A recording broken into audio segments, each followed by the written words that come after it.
what we thought we'd do this morning is just give you guys just a 2-minute overview of what medical diagnostics is and who Sysmex is. Sysmex is an integrated supplier.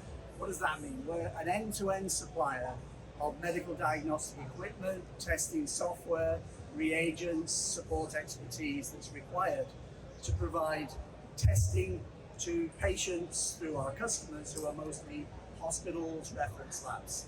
The science or the field is known as in vitro diagnostics. And what in vitro diagnostics means is that we take a piece of the patient out of the patient. In vivo diagnostics is when the examination is performed in the patient, such as an X-ray or a CT scan or some kind of imaging. But in vitro means that we're taking a blood sample, a urine sample, or a piece of tissue, or some plasma, or some other piece of the body out of the body and out to a lab or a testing location to be tested. And it's a highly regulated industry. We're regulated by the FDA, as well as all of the normal sort of quality and manufacturing practices, with the FDA being a very stringent organization, as some of you may know. How important is diagnostics in the patient journey, in the life of a patient, in the life of all of us? Well, it turns out that even though it's a bit of a well-kept secret, it's actually very, very important.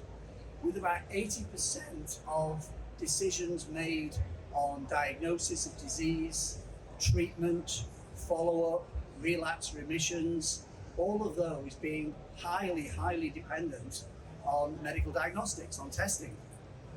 It's also the lion's share of your medical record. So if any of you ever do access your medical record, or you go online to your doctor's portal and you look at your test results and your background information, you'll see reams and reams and reams of diagnostic testing. What does it all mean? Well, that's our job to help inform the doctors and the healthcare providers as to what it all means. So it's a hugely important part of patients' lives, and also a very important part of disease avoidance, staying well. Our particular specialty is known as the complete blood count. So instead of looking at the fluids in the body, we specifically look at the blood cells. And that's the majority of what we do.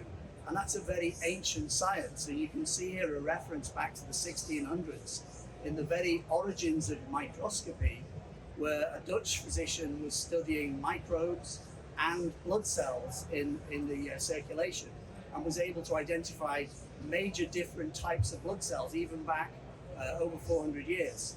And the science has evolved a lot since then, to the point where that blood count is now the single most commonly requested test.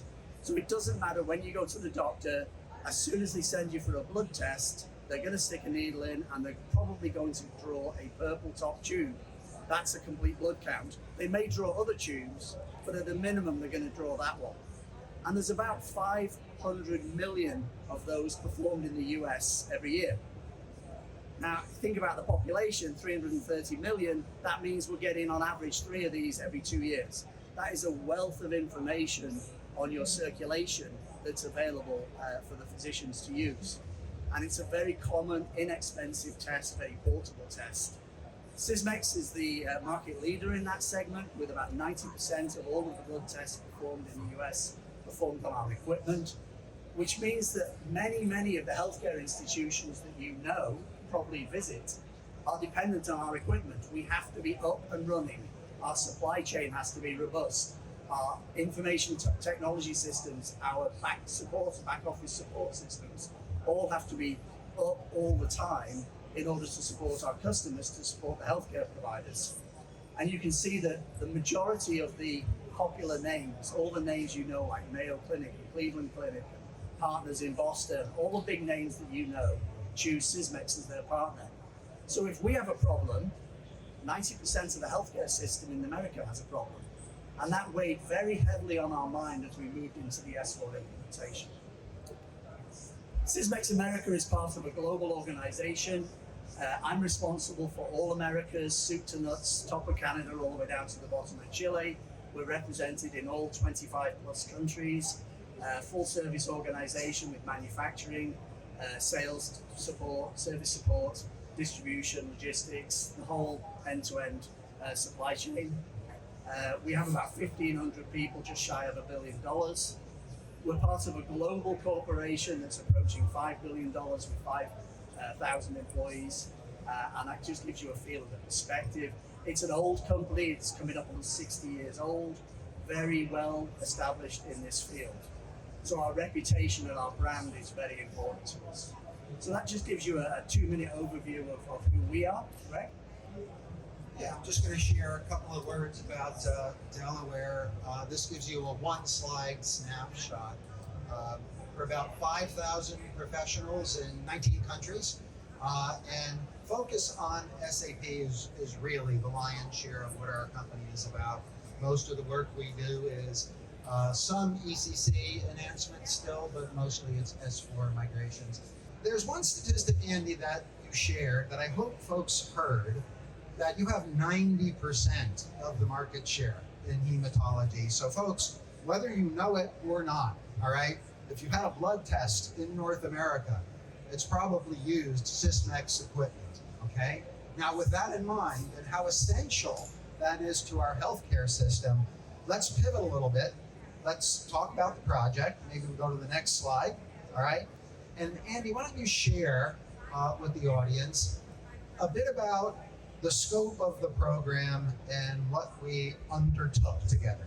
Thanks, Greg. Yeah, and please don't ask me to explain every box on this slide. You know, the scope of the project essentially was everything. It was everything from our procurement all the way through to our delivery, implementation, post-sale service.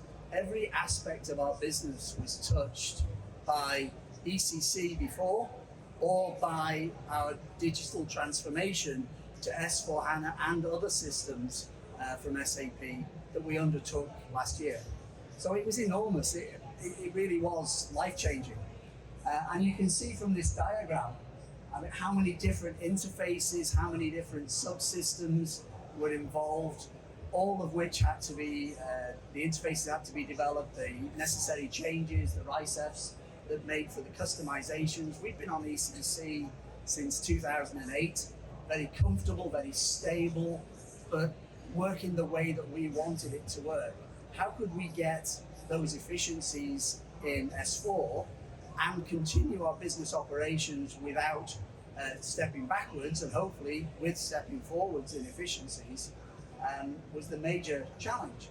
And I think you can see here that was a very complex, multi-touch system.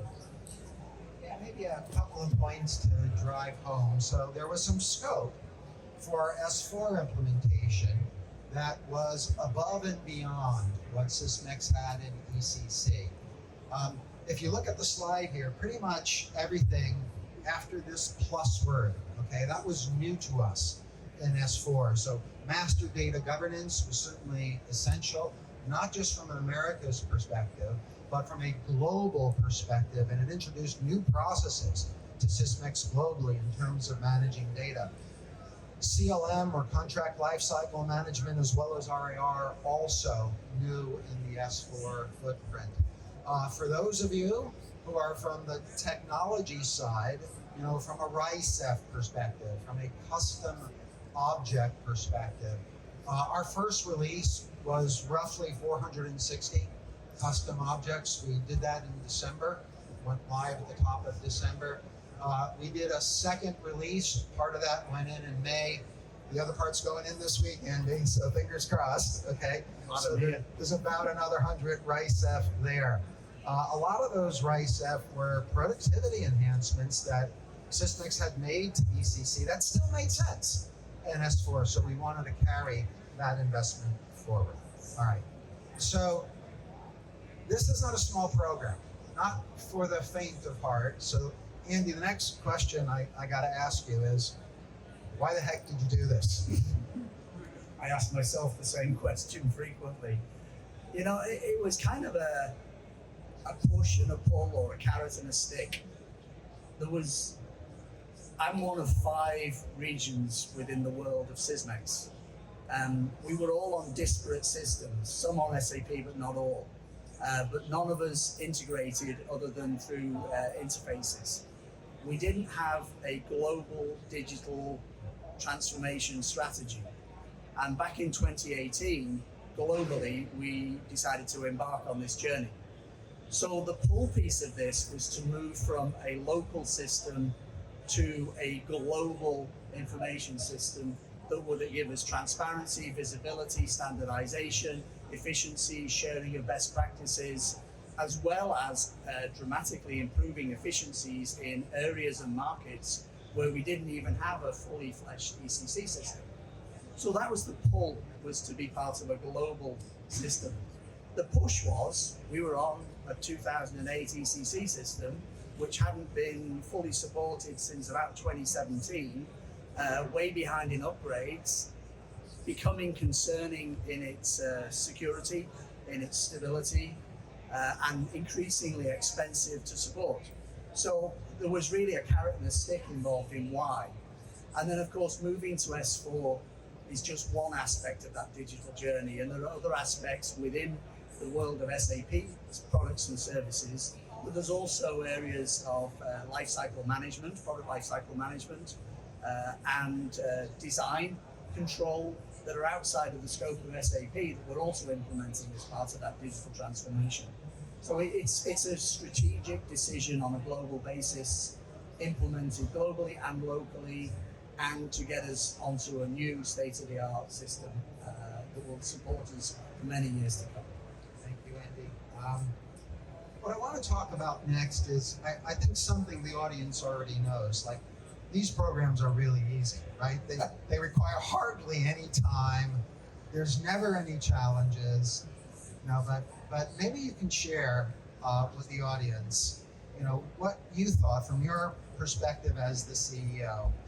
What do you think were some of the key challenges, all right? And then I'm going to do a two-parter because I'm allowed, because I'm on the front of the room, all right? What were some of the key challenges? And then how did you address those challenges? Yeah, thanks. I think we were unfortunate that we had COVID in the middle of our implementation. So from the design phase through to the go-live phase, we had a little thing called a pandemic. But outside of that, I think the biggest challenge was engagement. This is a long journey, and keeping everybody engaged all the way through, using metrics to establish how they were feeling, nervousness, anxiety, all the way through to confidence and excitement, constant communication, and senior leadership engagement all the way through. I think those were the challenges and the opportunities. Yeah, you know what?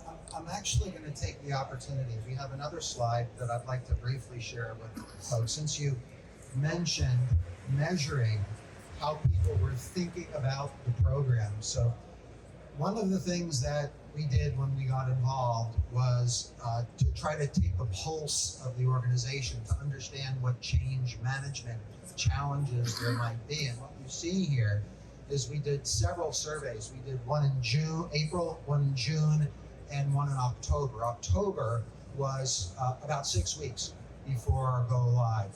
And I won't go through the numbers, but you can see the progression of the organization's sentiments as we went, with the doubters coming down, okay, the believers going up. And of course, as we get closer to the go live, what you also have is the people who are anxious. That goes up because everybody realized the implementation is actually going to happen, all right? So we talked a little bit about the challenges. What went well from your perspective? Well, the S4 Go Live went well. We had defects, but there weren't as many as I would have expected based on other regions' experience. I think the teamwork went extremely well. The team of Delaware and Sysmex together, side by side. Intense activity, but I think that went very, very well. And the outcome, we're now in a position 6 months later of stability, smooth operations with some efficiency gains in some areas, and some work still to do. Okay, all right. So I'm going to ask you a direct question. So these Delaware folks who, for whatever reason, named their company after a state in the union, what do you think of these characters, and what were your impressions of working with the Delaware team? So we changed implementation partners partway through the project. And that made me very, very nervous. I'll be honest, it would have been much easier to stay with the global implementation partners. But we felt that we needed a stronger local team to support us, and I think that's the best decision we ever made. I've got a very small experience. I've got an N of 1 working with Delaware, and I hope I never do a major ERP implementation ever again. But I would highly recommend these guys. They helped us out hugely over this. All right, we're going to do one more question, and then we'll see if we have time for some audience Q&A. What parting advice would you have to, if anybody in the audience is in the midst of an S4 implementation or considering making that journey, what advice would you most like to share? I think if we flip that to partly what didn't go well, which would be my parting message really is, we did not understand fully our own organizational capabilities, and we had areas of our business that were running really, really sweet. Warehousing and distribution was the major example, that through the transition and post-transition lost some efficiencies initially through defects and through education, and as they came back, put us in a hole which was difficult to catch up from. That's not an S4 issue, that was a Sysmex issue. We didn't understand how close we were to maximum capability. So I would say one message would be really, really understand and focus on your organization as well as the testing of the system. We focused on the testing and not the organizational capacity, and that was a gap. We won't make that mistake again. We've got other go lives coming up in Brazil, for instance, later this year. We're hyper-focused on both aspects. Thank you, Andy. And I see in the audience some of the members of our team who helped with those initial efficiencies. Mo at the back. We see Mo in the back. And when I called Mo one day to see how the warehouse was going, he says, "I can't talk to you, I'm receiving goods." All right. I said, "Keep on receiving goods." All right. With that, Andy, thank you so much. Robert, of course, thank you for your support throughout the program. With that, assuming we still have some time, questions? Okay. All right. Well, I'll invite anybody who would like to have a conversation or ask some questions to come up to Andy or me after the event. We're happy to hang around and have a chat with you. Okay? Thanks very much. Thank you.